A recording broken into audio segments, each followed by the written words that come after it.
Suasana di Bandara Karel Satsuitubun Langgur yang semula tenang mendadak mencekam saat Ketua DPD Partai Golkar Maluku Tenggara, Agrapinus Rumatora alias Nuskay, diserang secara brutal tak lama setelah mendarat dari Jakarta. Meski sempat dilarikan ke rumah sakit, nyawa tokoh politik lokal tersebut tidak tertolong. Hal itu memicu reaksi cepat aparat kepolisian Polres Maluku Tenggara yang berhasil membekuk 2 terduga pelaku dalam hitungan kurang dari 2 jam. Diketahui insiden berdarah itu terjadi di area Bandara Karel Satsuitubun, Langgur, Minggu, 19 April 2026. Peristiwa tragis tersebut terjadi sekitar pukul 11.25 WIB di pintu keluar bandara, Kecamatan Kei Kecil. Korban yang baru tiba dari Jakarta diserang secara tiba-tiba oleh orang tidak dikenal menggunakan senjata tajam saat berjalan menuju area keluar terminal.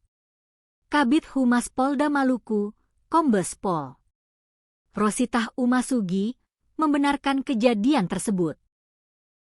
Ia menjelaskan bahwa pelaku mendekati korban sebelum melancarkan serangan. Pelaku mendekati korban dan langsung melakukan penikaman menggunakan sebilah pisau.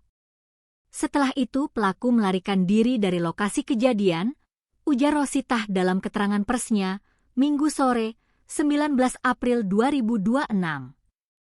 Akibat serangan tersebut, Nuskay mengalami luka serius. Ia sempat dilarikan keluarga ke RS Karel Satsuitubun sekitar pukul 12 WIB. Namun, nyawanya tidak tertolong dan dinyatakan meninggal dunia oleh tim medis. Polisi bergerak cepat, pelaku ditangkap.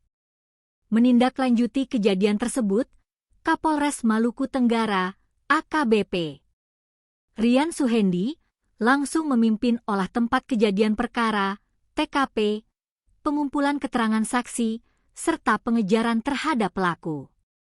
Hasilnya, 2 terduga pelaku berhasil diamankan dalam waktu singkat. Keduanya diketahui berinisial HR, 28, dan Fu, 36. Saat ini, kedua pelaku tengah menjalani pemeriksaan intensif oleh penyidik Satreskrim Polres Maluku Tenggara guna mengungkap peran masing-masing serta motif di balik aksi penikaman tersebut.